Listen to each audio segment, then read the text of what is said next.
हम शुरुआत कर रहे हैं महाराष्ट्र से, जहां पर इस वक्त एक बड़ी खबर आ रही है, जहां तरह तरह की अटकलों को विराम देते हुए महाराष्ट्र में महाविकास आघाड़ी गठबंधन ने अपने सीटों का बंटवारा फाइनल कर दिया। अब से कुछ देर पहले एक प्रेस कॉन्फ्रेंस हुई जिसमें तीनों ही दलों के नेता मौजूद थे और इसमें कहा गया कि 255 सीटों पर यहां पर सहमति बन गई है। कांग्रेस, उद्धव ठाकरे की शिवसेना और शरद पवार की एनसीपी ने 85 सीटों पर लड़ना तय कर लिया, यानी 255 सीटों पर बंटवारा हो गया है। कहा गया कि 18 सीटें जो है वो सहयोगी दलों को दी जाएगी और जो बाकी बची सीटें हैं 15 सीटें, उन पर बाद में बात होगी। 18 सीटें अन्य जो पार्टियां हैं, छोटी पार्टियां जिनमें समाजवादी पार्टी है, दूसरी पार्टियां हैं, उन्हें दिया जाएगा। और इस बीच उद्धव ठाकरे की शिवसेना ने अपने 65 सीटों पर उम्मीदवार भी घोषित कर दिए हैं। क्या कहा है इस समझौते के बारे में नाना पटोले ने, आइए सुन लेते हैं। आज आदरणीय शरद पवार जी के नेतृत्व में हम तीनों दलों की एक मीटिंग हुई। उसमें आज हमने एक निश्चित किया कि 270 का एक मत हमने किया है सीट के ऊपर। और जो 28 सीट है, जो हमारी अलायंस है, सिकाप होगी, कम्युनिस्ट होगा, समाजवादी होगा, 18 सीट है जो हमारी 18 सीट जो है, तो उसमें जो हमारी अलायंस जो दल है उनसे भी हम चर्चा करके उनको भी कुछ जगह देने का है।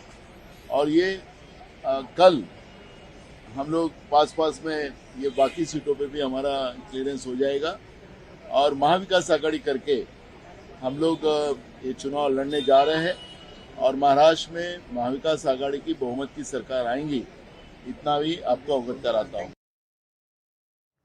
और इसी पर चर्चा करने के लिए हमारे सहयोगी सुनील सिंह हमारे साथ जुड़ रहे हैं। सुनील, क्या कोई इसको लेकर कंफ्यूजन है, क्योंकि जो 85 सीटों की बात हो रही है कि तीनों पार्टियां बराबरी की संख्या पर सीटें पर चुनाव लड़ेंगी, तो जो बाकी सीटें बचती हैं उनके बारे में क्या तय किया गया है? देखिए अखिलेश जी, कन्फ्यूजन ही कन्फ्यूजन है यहाँ पर। उन्होंने 85 तीनों दलों को देने कही है, तो उसका जो जोड़ होता है 255 होता है। और 18 जो बाकी छोटे दल हैं, शेकाप, समाजवादी पार्टी और बाकी दल हैं, तो उनको जोड़ लेते हैं तो भी 15 सीटें 288 में से बचती हैं। तो उन 15 सीटों का क्या होगा, यानी क्या 15 सीटें जो हैं उस पर अभी भी कहीं ना कहीं सहमति नहीं बन पाई है, मामला फंसा हुआ है, ये एक सवाल यहाँ पर पैदा होता है। बहुत कोशिश की हमने यहाँ पर, बाकी नेता तो यहाँ पर तुरंत बोलकर चले गए थे, लेकिन अनिल देसाई जो हैं, यूबीटी के सांसद जो हैं, वो मिल गए थे, उनसे काफ़ी कोशिश की, ऑन कैमरा भी बात की गई, लेकिन उनका यही कहना था कि सब कुछ सहमति से हो गया है। चूँकि चुनाव की तैयारी शुरू हो चुकी है, फॉर्म भरा जा रहा है, ये भी फॉर्म देना है, इसीलिए फौरी तौर पर अभी 85 पे सहमति बनाकर जो है कि वो घोषित कर दी गई है।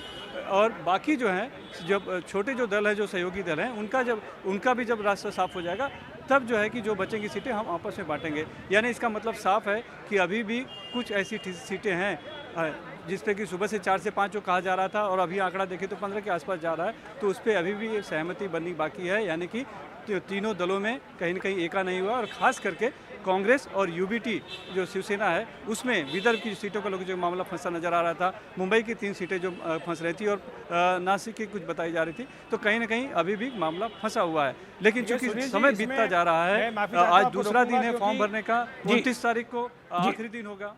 मैं आपको रोकूंगा, क्योंकि ये समझना चाह रहा था आपसे कि क्या जो पूरी बात चर्चा शुरू से चल रही थी कि बड़ा भाई कौन होगा, जो लोकसभा चुनाव का परिणाम आया जिसमें कांग्रेस पार्टी ने सबसे अच्छा प्रदर्शन किया एमवीए के भीतर, उसके बाद से कांग्रेस का दावा था कि वो अधिक संख्या पर सीटों पर चुनाव लड़ेगी। ये रिपोर्ट भी आ रही थी कि 105 सीटों पर कांग्रेस चुनाव लड़ सकती है। तो क्या ऐसे में इस सवाल का जवाब देने के लिए और कोई भ्रम ये ना रहे कि चुनाव के बाद सीएम किसका रहेगा, बड़ा भाई कौन होगा, इसीलिए बराबरी नंबर की सीटों पर यह बात हो रही है? जी बिल्कुल हो सकता है, क्योंकि सुबह भी संजय राउत ने कहा कि हम चाहते हैं कि 100 के करीब, यानी सेंचुरी मारे हम, यानी कि 100 के करीब सीटें मिले। और जहाँ तक बात जो जानकारी आ रही थी कि कांग्रेस से आ रही थी कि सबसे ज़्यादा 105 के करीब उसे सीटें मिले और 90 से 95 शिवसेना यूबीटी तक जा रही थी। तो इसमें बराबरी नहीं दिख पा रही थी और शिवसेना यूबीटी कहीं ना कहीं खुद को छोटा भाई मानने के लिए तैयार नहीं थे। और चूंकि लोकसभा में जिस तरह के परिणाम आए थे, कांग्रेस को बढ़त मिलती दिख रही थी, लेकिन हाँ, हरियाणा में जिस तरह से चुनाव परिणाम आए उसके बाद जो है कांग्रेस की थोड़ा सा मनोबल भी गिरा है और वो बढ़त जो कहीं ना कहीं उनकी कम नज़र होती दिखाई है, जिसका कि बार्गेनिंग में फ़ायदा कहीं ना कहीं शिवसेना यूबीटी ने उठाने की कोशिश की है। लेकिन इसमें आप एक देखिए कि कहाँ दोनों बड़ा भाई बनने की कोशिश कर रहे थे, कांग्रेस और यूबीटी, और एनसीपी की शरद पवार जो है वो शांत पड़ी हुई थी, लेकिन अब वो बराबरी पे आ गई है। यानी कि अब तीनों को 85-85-85 दे दिया गया है, तो फायदे में तो कहीं दिख रहा है कोई, तो इसमें शरद पवार ही दिखाई पड़ रहे हैं।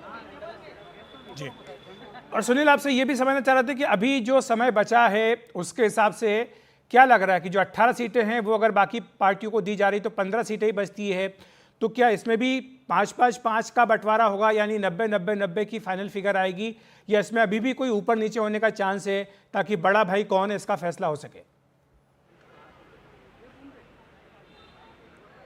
देखिए, जहाँ तक जितने दिनों से बातचीत चल रही है और जो पार्टियों की स्थिति है उसमें ये तो मुश्किल है कि 85 से ज़्यादा एनसीपी शरद पवार को मिले। यानी कि वो तो अपने सभी जितने से सब उनके स्पष्ट हो गए, समझ लीजिए क्लियर हो गए, वो अपने एवी फॉर्म उन्होंने बांटना भी शुरू कर दिया है और वो अब उनकी बात खत्म हो गई है। रह गई ये बात जो यूबीटी, शिवसेना और कांग्रेस के बीच में चल रही है, अब उसमें क्या बराबरी का बंटवारा होता है या फिर थोड़ा कम ज़्यादा होता है, वो देखने वाली बात होगी। इन 15 सीटों में किस तरह से होगा।